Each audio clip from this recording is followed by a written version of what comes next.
तीन बहुओं के रवैये से सासू माँ बहुत परेशान थी। दरअसल बात ये थी कि तीनों बहुओं में किसी बात को लेकर अनबन हो गई थी।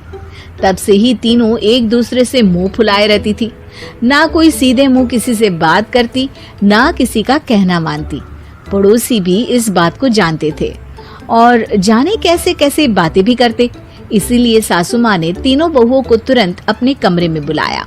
मैं कई दिनों से देख रही हूँ, तुम तीनों अलग अलग सारे काम कर रही हो। ये सब नहीं चलेगा, तीनों को मिलकर ही काम करना पड़ेगा। सास की बात सुनकर एकदम से बड़ी बहू बोल उठती है। नहीं मम्मी जी, मैं इन दोनों के साथ कुछ नहीं कर सकती। मैं इस घर की बड़ी बहू हूँ, फिर भी ये मेरा कहना बिल्कुल भी नहीं मानती। अरे जेठानी जी, जानबूझकर मुझे डबल काम करवाती है आप। और छोटी मुझसे टेढ़े मुंह ही बात करती है। इन दोनों के बीच हमेशा सैंडविच बन जाती है मेरी, और मैं हमेशा आलू की तरह बीच में मसली जाती हूँ। मम्मी जी, इन दोनों को लगता है कि मैं छोटी हूँ तो इनके पैरों तले दब जाऊंगी, लेकिन नहीं, मेरा भी उतना ही अधिकार है जितना इन दोनों का है। बड़ी आई दोनों मेरी चुगली करने के लिए, मुझे क्या कम समझ रखा है।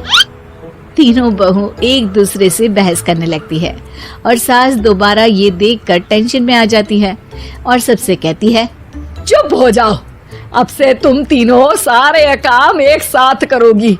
आंख बंद करके एक दूसरे की बात सुनोगी। तुम तीनों इस बात को गांठ बांध लो, वरना अगली छुट्टियों में तुम्हारा अपना मायके जाना कैंसिल। सास की बातें सुनकर डर के मारे तीनों हामी भर देती हैं। जी मम्मी जी, मैं समझ गई। हाँ मम्मी जी, जैसा आप कहें।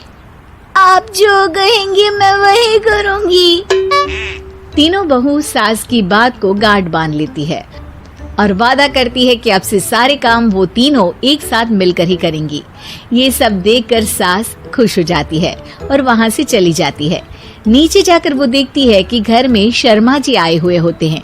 सास जोर से आवाज लगाकर कहती है, अरे बहू, जरा चाय बनाकर तो लाना, शर्मा जी आए हैं। सास की बात सुनकर तीनों बहू तुरंत किचन की ओर भागती है और चाय बनाना शुरू कर देती है। मुझे तो एकदम मसाले वाली कड़क चाय पसंद है, तो हम शर्मा जी के लिए मसाले वाली चाय ही बनाएंगे। अरे नहीं दीदी, गर्मी के मौसम में मसाला चाय कौन पीता है? मैं तो शर्मा जी के लिए इलायची वाली चाय ही बनाऊंगी। ये कैसी बात कर रही हैं आप दोनों? मेरी मम्मी ने सिखाया है कि मेहमान को ज्यादा दूध और शक्कर वाली चाय देनी चाहिए, वरना वो घर वालों को कंजूस समझते हैं। तो मैं तो शर्मा जी को ऐसी ही चाय दूंगी। तीनों बहुएं अपने अपने तरीके से चाय में शक्कर, मसाला, पत्ती सब डाल देती है। उबलने के बाद तीनों मिलकर चाय बाहर लेकर जाती है और शर्मा जी और सासू माँ को देती हैं। चाय पीने के बाद शर्मा जी सासू माँ को देखकर शर्मा जाते हैं और शर्मिंदा महसूस करते हैं कि आखिर उन्होंने चाय पीने के लिए हामी क्यों भरी। सासू माँ भी चाय पीना शुरू करती है और कहती हैं, अरे बहू, ये कैसी चाय बनाई है? चाय है या मीठे दूध की बासुंदी? हाँ, चाय अच्छी नहीं लगी क्या? कोई बात नहीं, हम पराठा बनाकर लाते हैं। चलो चलो अंदर। हाँ चलो। हाँ, आती हूँ मैं भी।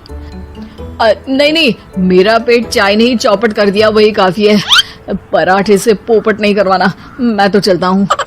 शर्मा जी चुपचाप पतली गली से निकल जाते हैं।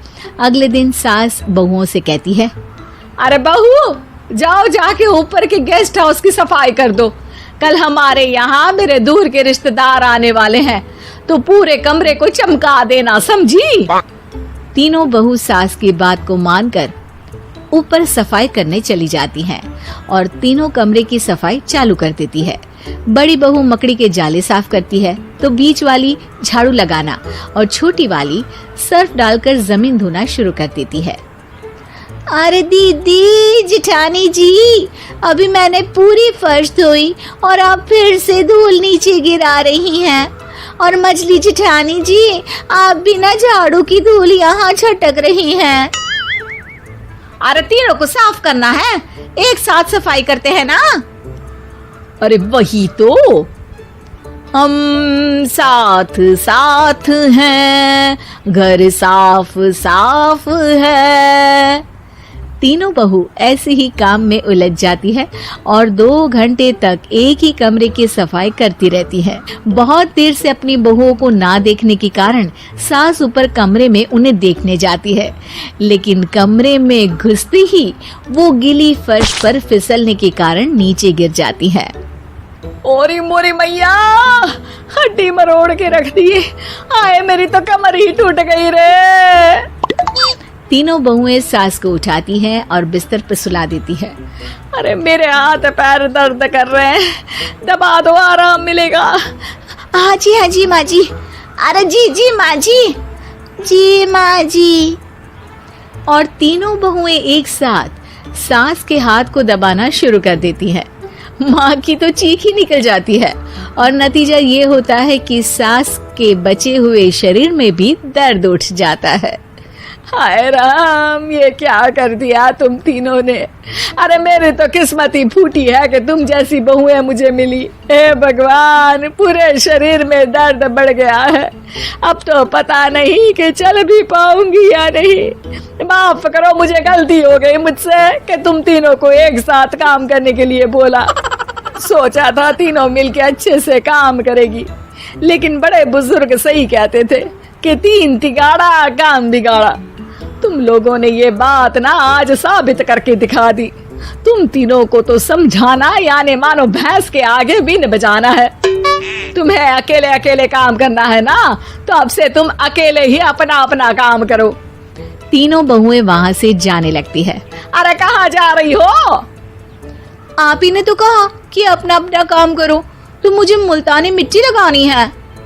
अरे मुझे भी तो नेल पॉलिश लगानी है, मुझे ना मेहंदी लगानी है। सास अपना सर पीट लेती है और कहती है, अरे मुझे भी लगाना है कुछ। क्या माँ जी? क्या माँ जी? क्या माँ जी? तुम्हारे